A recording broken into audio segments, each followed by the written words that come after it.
La grâce et la paix vous sont données de la part de Dieu qui nous rassemble et de Jésus-Christ qui nous aime et qui nous conduit. Bienvenue à toutes et à tous en ce dimanche 9 avril, dimanche de Pâques. Pâques, jour de joie, jour d'allégresse. Le Christ est ressuscité. Ce matin-là, il a ouvert un passage. Depuis ce matin-là, il nous fait avancer un à travers l'étroite brèche taillée dans la mort.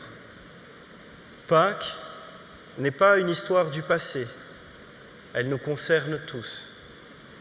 À la suite de la Pâque du Christ, notre Pâque s'accomplit chaque jour. Notre Pâque, notre passage à travers la mort, se réalise chaque fois que nous vainquons la mort du mensonge pour aller jusqu'à la vérité.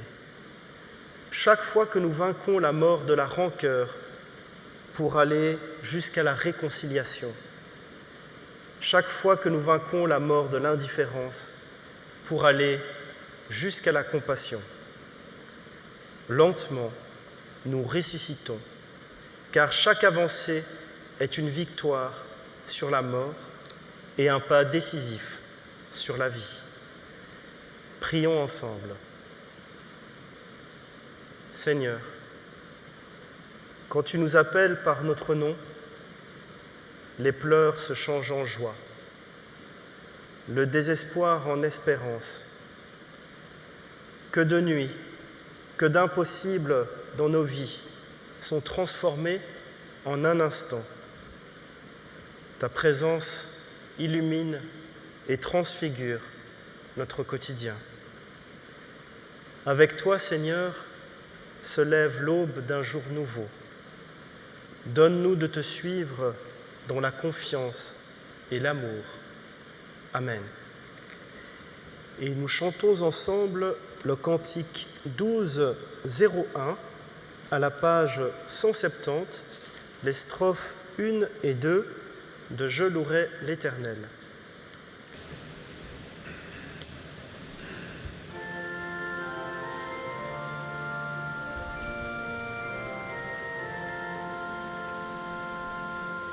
Je louerai l'Éternel de tout mon cœur.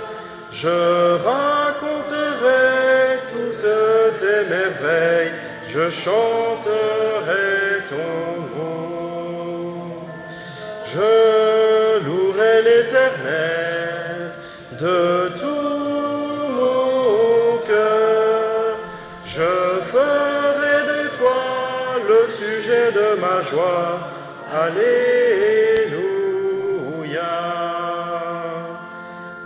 Dieu l'Éternel est roi, il règne à jamais. Pour le jugement, il dresse son trône.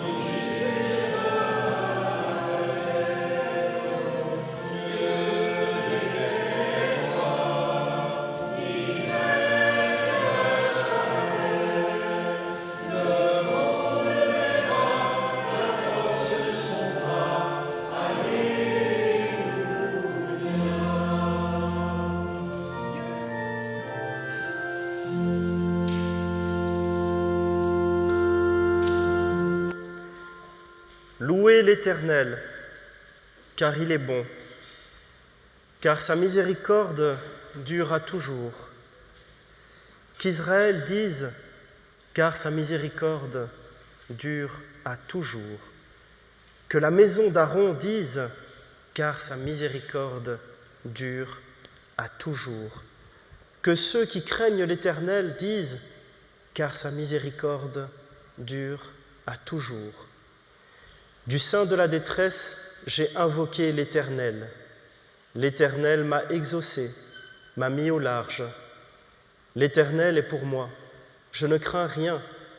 Que peuvent me faire des hommes? L'Éternel est mon secours, et je me réjouis à la vue de mes ennemis. Mieux vaut chercher un refuge en l'Éternel que de se confier à l'homme. Mieux vaut chercher un refuge en l'Éternel que de se confier au grand. L'Éternel est ma force et le sujet de mes louanges. C'est lui qui m'a sauvé. Des cris de triomphe et de salut s'élèvent dans les tentes des justes. La droite de l'Éternel manifeste sa puissance. Parole du Seigneur. Nous prions. Seigneur, Dieu, notre Père, nous te louons pour le don de ton Fils, source de toute bénédiction, et pour son tombeau vide, source de toute espérance. Nous te célébrons pour le secours que tu nous apportes dans l'épreuve, pour ta présence devant la mort et pour tes promesses de résurrection. Nous te remercions pour la paix et la joie que tu nous donnes par la foi, pour ton amour et ta grâce qui nous sont relevés et renouvelés chaque jour. À toi, Seigneur, gloire et louange pour l'éternité. Amen. Et nous nous levons pour la confession de foi.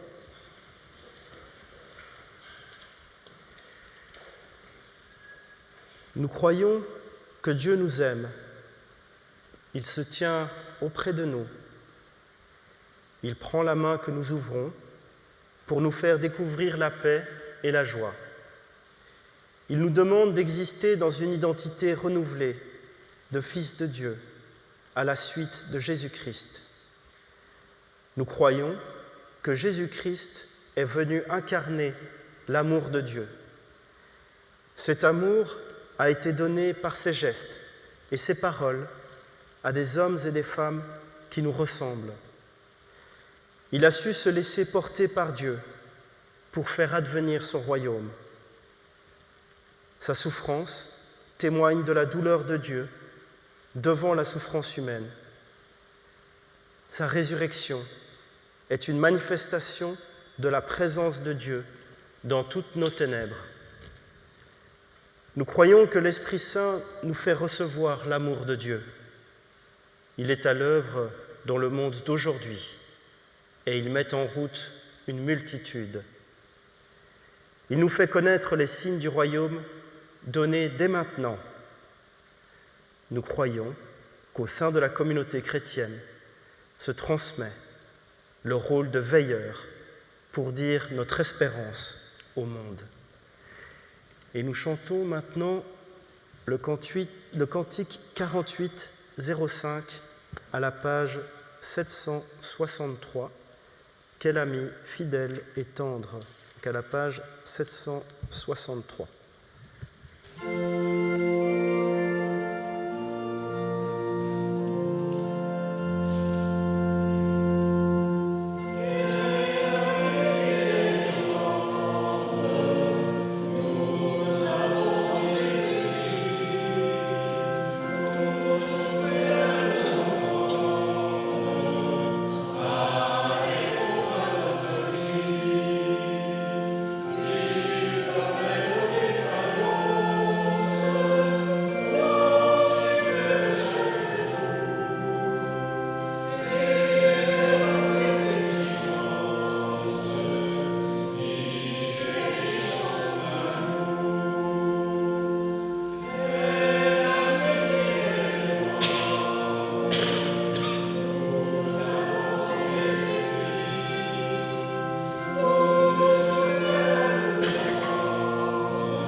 Les enfants peuvent se rendre dans la salle arrière, juste là.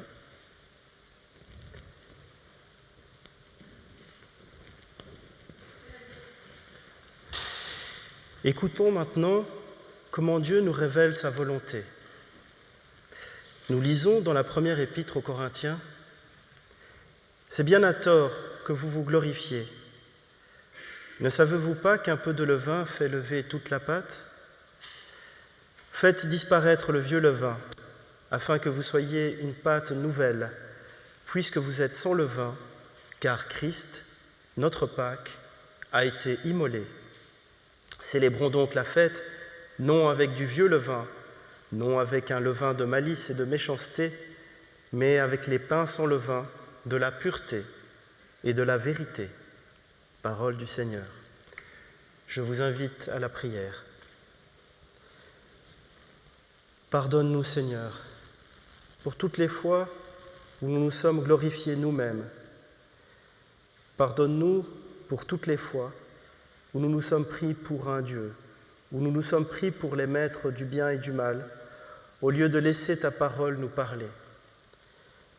Pardonne-nous pour toutes les fois où nous avons invoqué ton nom en vain, où nous avons transformé nos propres opinions en paroles d'évangile. Pardonne-nous et rappelle-nous que c'est en accueillant notre humanité, avec toutes ses limites, que nous deviendrons des hommes et des femmes de paix, de justice et de liberté. Amen. L'amour de Dieu, envoyé pour nous, a été manifesté en ceci.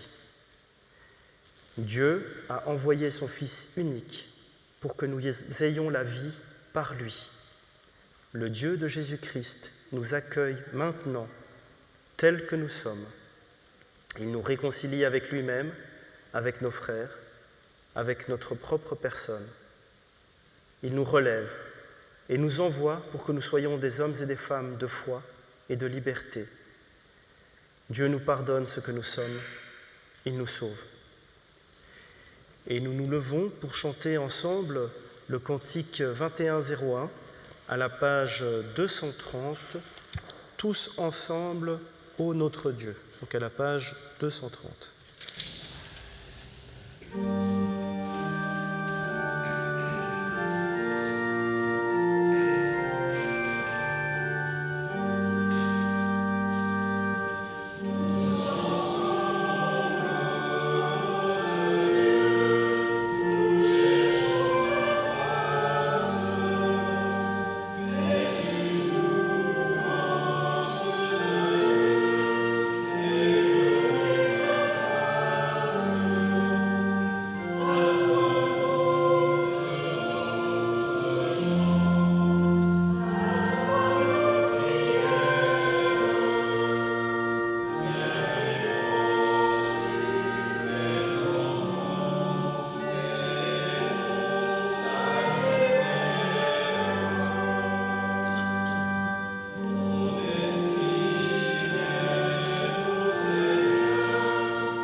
Père, béni sois-tu.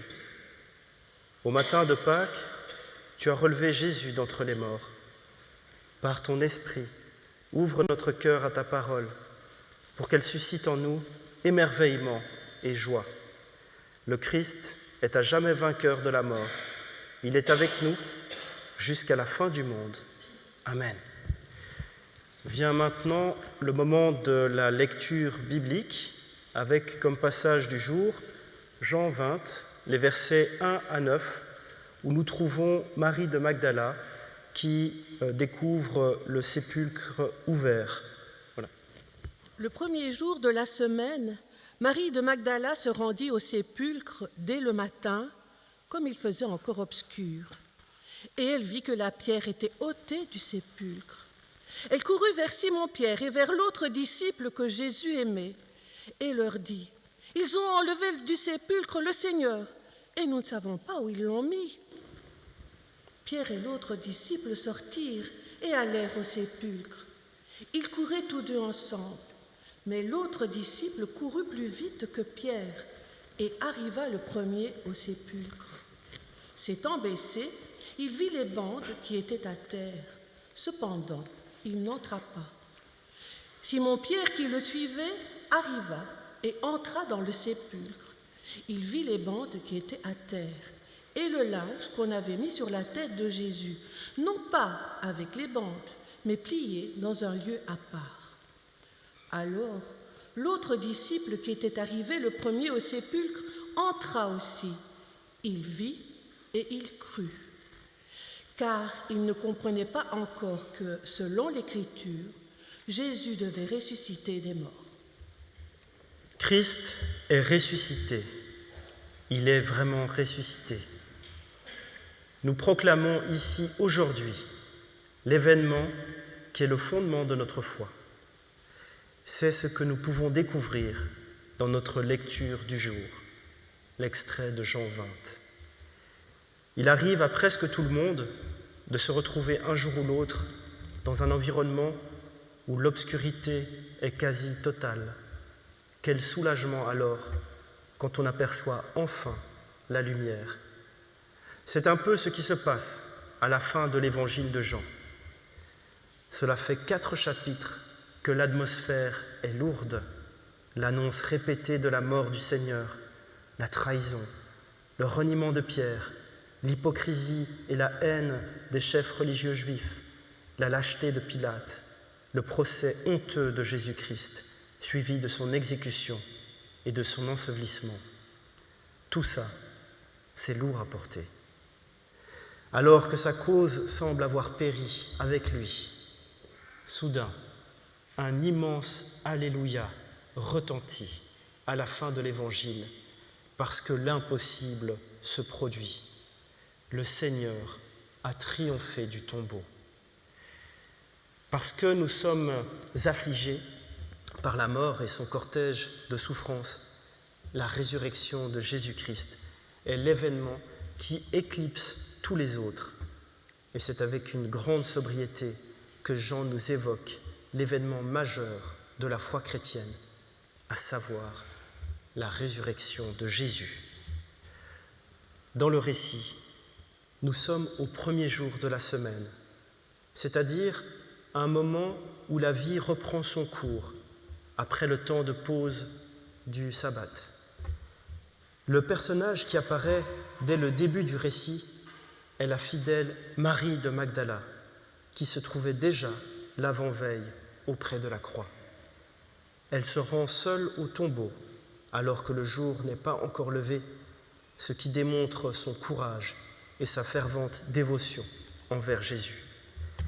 Elle se rend donc sur la tombe du Christ, mais celle-ci était fermée par une énorme pierre et gardée par des soldats, suite à la demande que les pharisiens avaient adressée à Pilate.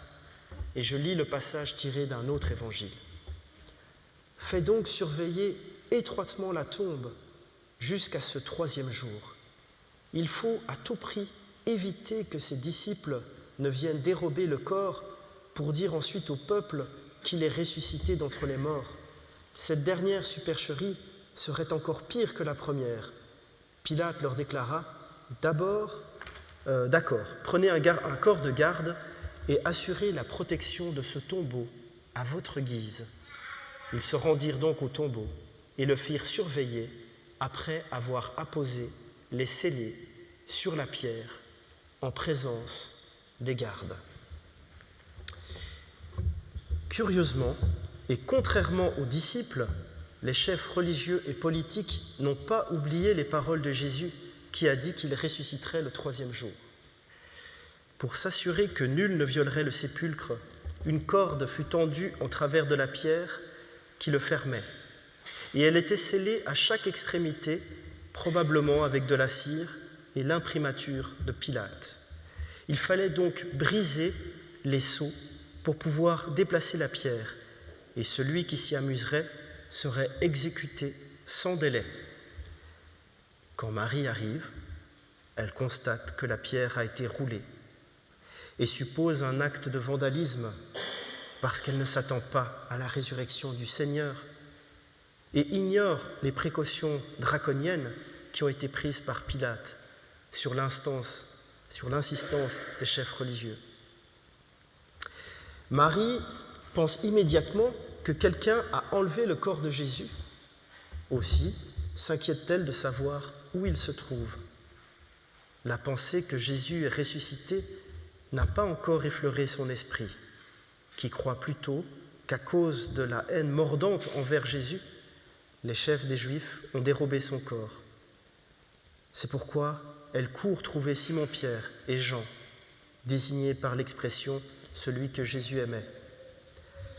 Sitôt avertis par Marie de Magdala, les 2 apôtres courent en direction du tombeau. Jean arrive le premier, mais n'y pénètre pas tout de suite, peut-être de peur de profaner ce lieu ou de se rendre rituellement impur, ou il est simplement retenu par la crainte instinctive que lui inspire le mystère de la mort et l'incertitude de la situation. On ne sait pas trop. Pierre, lui, impulsif, entre sans hésiter. Voyant cela, Jean le suit. Et maintenant, tous 2 sont à l'intérieur. Ils voient les bandelettes par terre et le linge qui entourait la tête de Jésus à sa place et enroulé. Le linge plié, rangé, a 2 significations. Premièrement, cela signifie que ce ne sont pas les ennemis de Jésus qui ont enlevé le corps. Ils l'auraient fait en toute hâte et n'auraient pas pris le temps de replier le linge.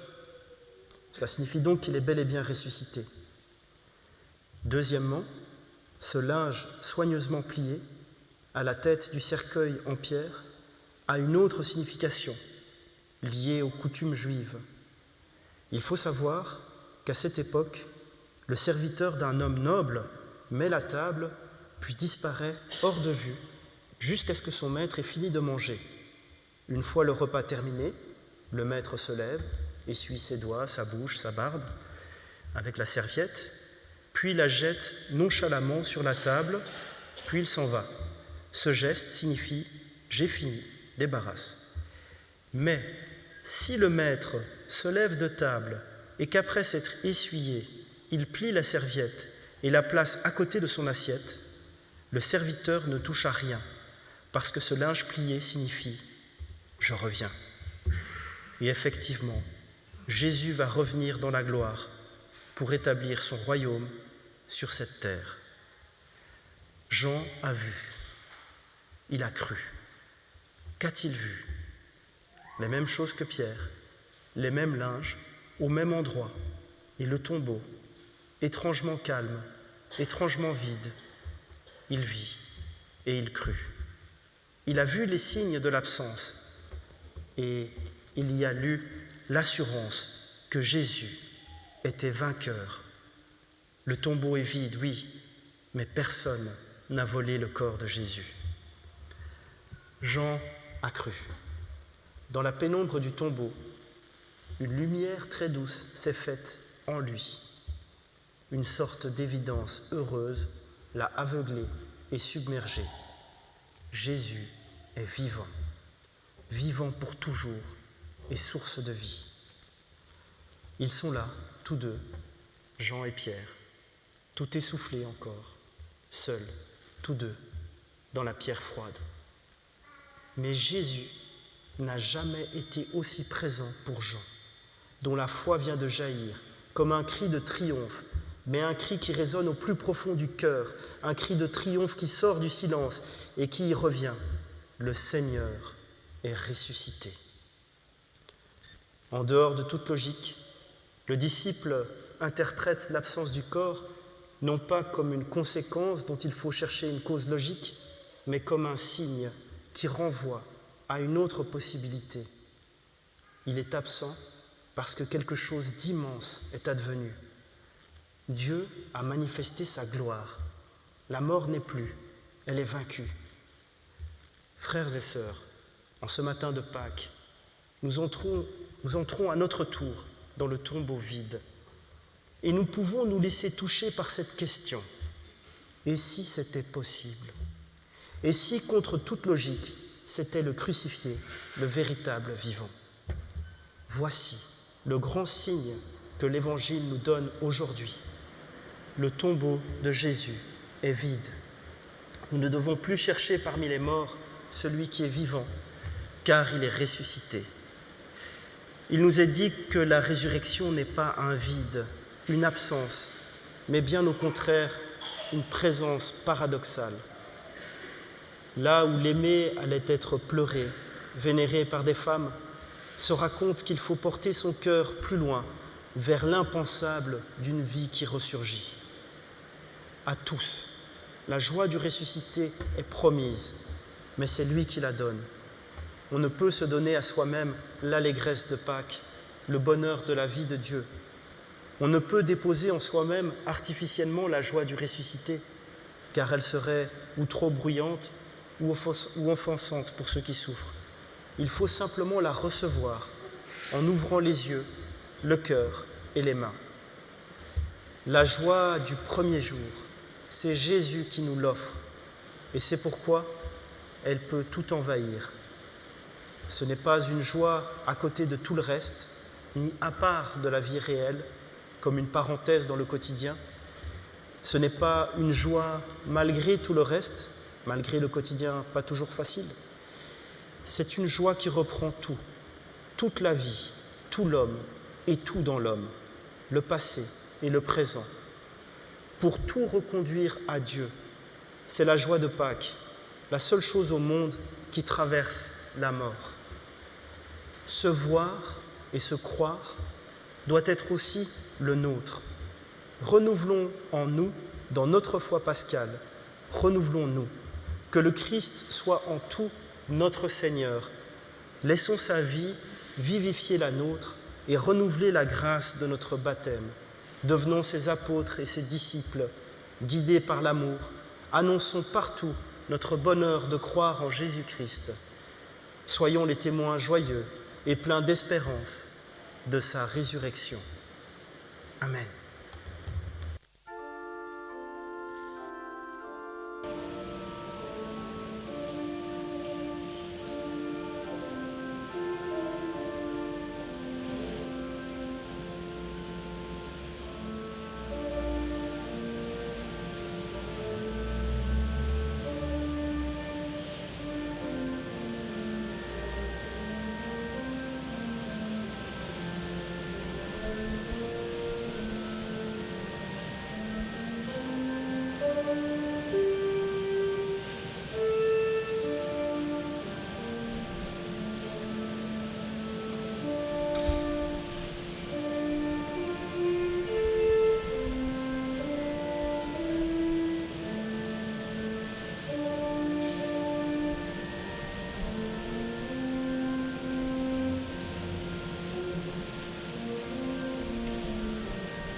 Vient le moment de la prière d'offrande. Donc pour rappel, il y a des troncs à l'entrée de l'église et il est possible de laisser une offrande avant ou après le culte. Nous prions. Seigneur, nous te rendons grâce pour les dons que jour après jour nous recevons de ta bonté. Accepte cette offrande comme un signe de notre amour et de notre consécration à ton service. Amen. Et nous nous levons pour chanter ensemble à la page 465 le cantique 34-26, les strophes 1, 2 et 3 de Christ est vraiment ressuscité.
Pour ce pain et pour ce vin sur la table, nous te rendons grâce. Seigneur, en entamant nos corps et nos voix, le chant d'une louange sans mesure, car sans mesure est ta tendresse, sans mesure est ta lumière, et l'espérance ouverte dans le Christ ressuscité. Il marche dans notre fragilité pour dévoiler sa promesse. Il traverse nos peurs pour y révéler ta présence. Et chaque fois que sa parole se met à parler en nous, chaque fois revient le souffle et rebondit la joie. Le dernier mot n'est pas la mort. Il est à toi qui est la vie. C'est avec la soif de tous les saints et de tous les temps et de tous les lieux que nous le faisons monter vers toi du profond de nos cœurs, le chant qui nous garde vivants. Et nous vous invite à chanter de la page 278, le 23-11, les strophes 1 et 2.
soir venu, Jésus se mit à table avec les 12.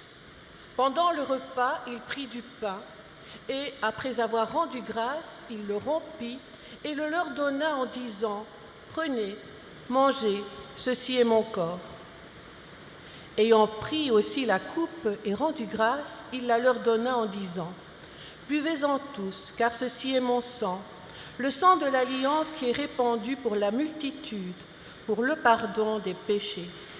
Je vous le dis, désormais je ne boirai plus de ce fruit de la vigne, jusqu'au jour où je le boirai nouveau avec vous dans le royaume de mon Père. » Prions le Seigneur. Au fond de notre silence, il y a ton nom, Seigneur, qui chante. Au cœur de notre faiblesse, il y a ta résurrection qui attend sa plénitude. Au fond de nos discordes, il y a un souffle doux et léger qui fait la paix.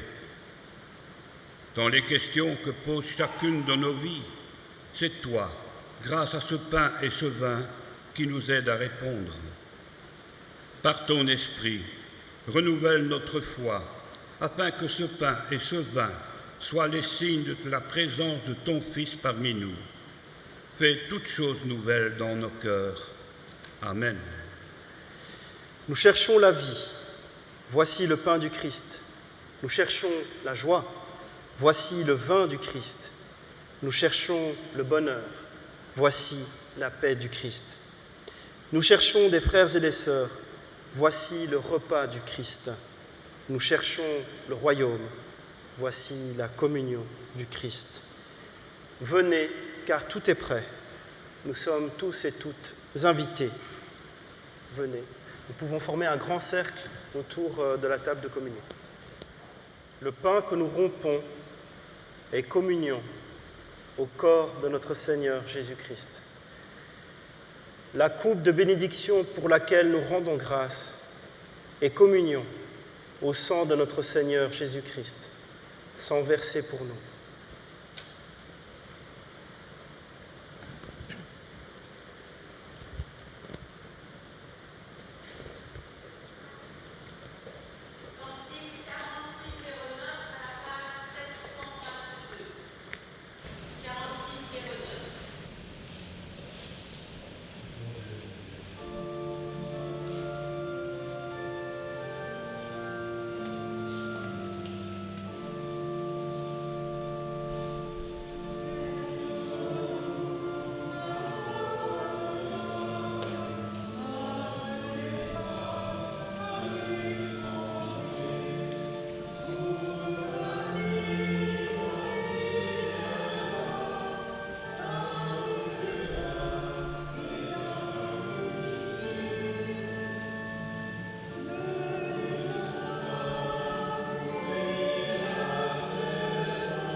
Seigneur, nous voici devenus témoins de ta résurrection.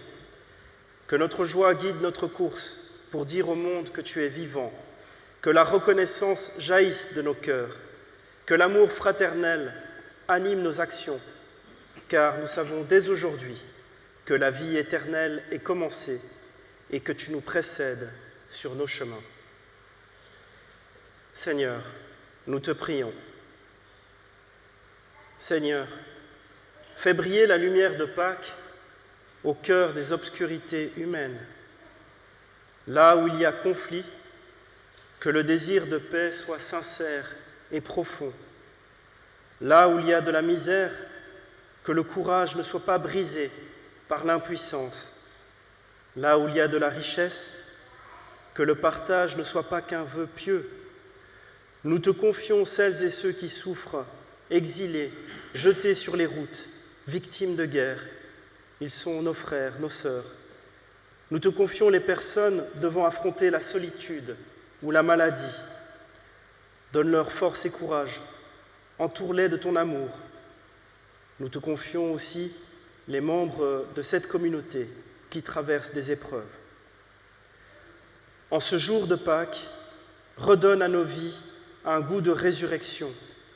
Que cette joyeuse nouvelle demeure brûlante en nous, qu'elle nous accompagne comme une parole et une musique obstinée, afin que nous puissions témoigner de ton amour et de ton choix irréductible pour la vie. Amen. Au nom de Jésus, nous te disons d'un cœur sincère et reconnaissant la prière qu'il nous a enseignée.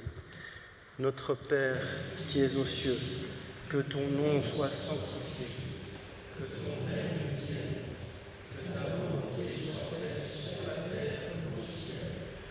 Donne-nous aujourd'hui notre pain quotidien. Pardonne-nous nos offenses, comme nous pardonnons aussi à ceux qui nous ont offensés. Ne nous soumets pas à la tentation, mais délivre-nous du mal, car c'est à toi qu'appartient le règne, la puissance et la gloire, pour les siècles des siècles. Amen. Allez dans la paix du Christ. Nous pouvons retourner à nos places.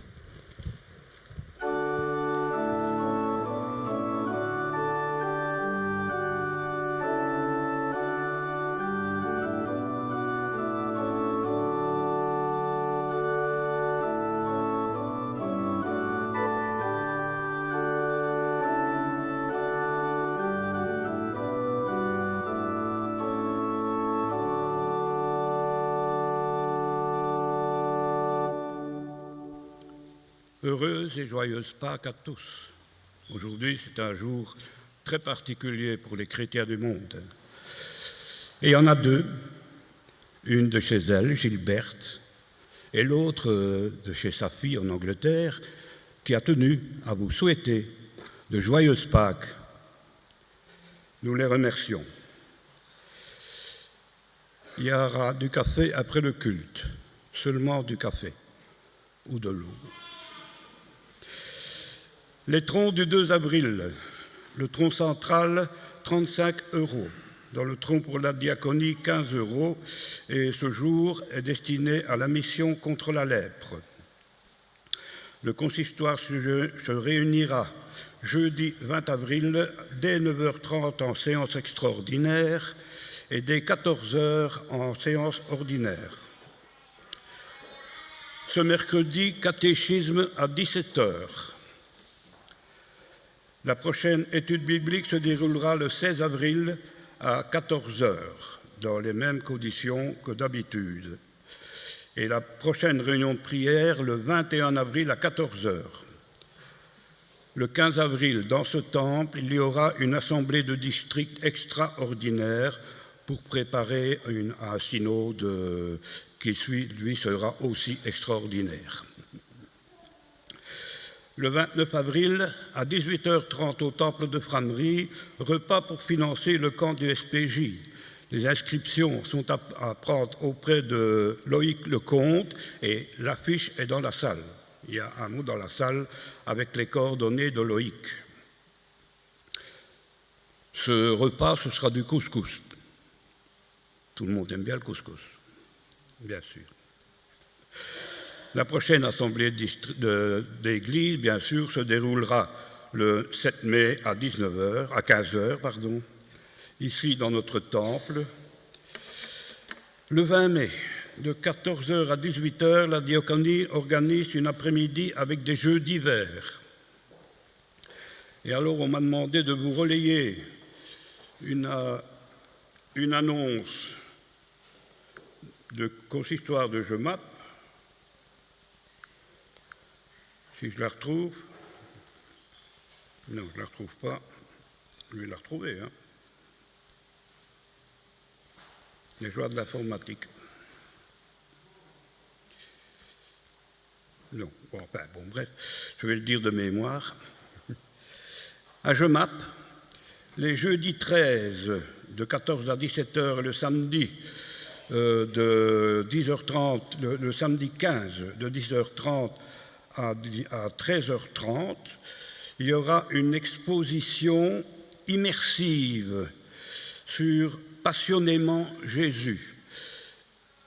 Vous êtes tous invités à voir cette petite exposition temporelle. Je ne sais pas vous en dire plus parce que je n'ai pas d'autres enseignements. Voilà, je crois que j'ai fini.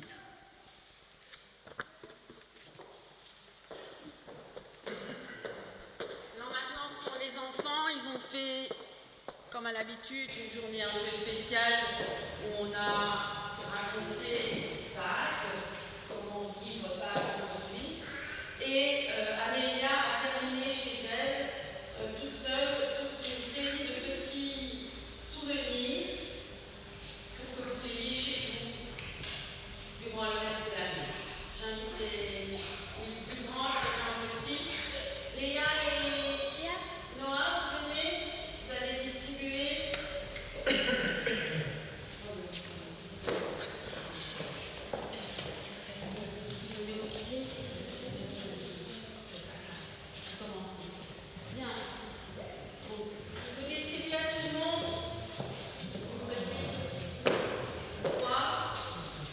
La croix de ressuscité. Tu la donnes à tout le monde, chérie. Tu distribues.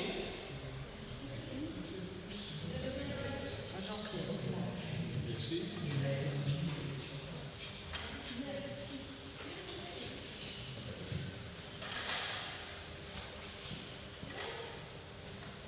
Allez, aider, sinon on est encore là.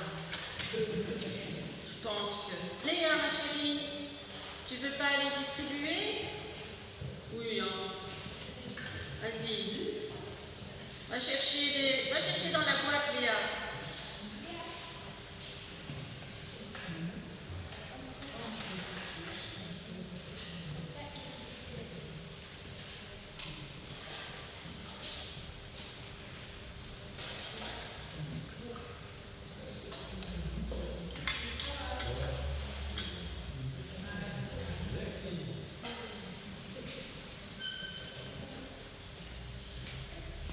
Regarde que tout le monde en est, hein. Oui, n'hésitez pas à lever le doigt. Ils ont l'habitude à l'école. Il faut lever le doigt pour dire que...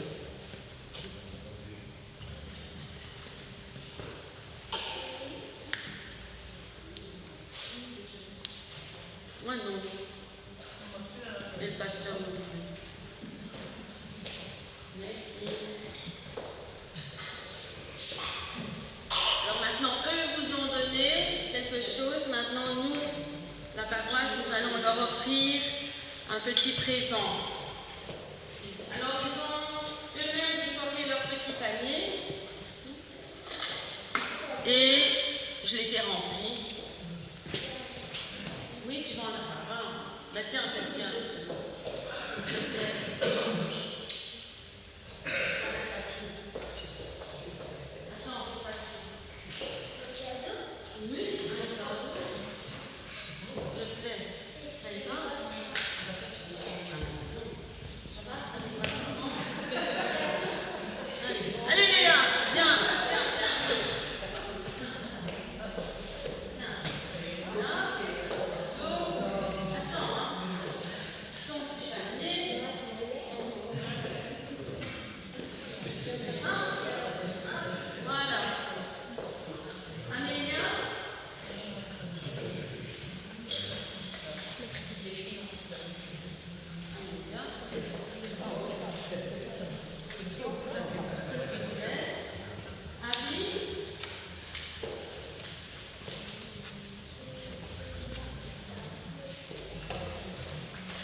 Nous pouvons nous lever pour la bénédiction.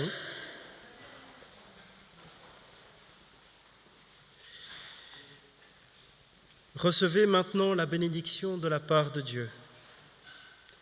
Le Seigneur nous le dit, c'est une vie intarissable, merveilleusement colorée de douleur et de grâce que j'ai mis en vos cœurs.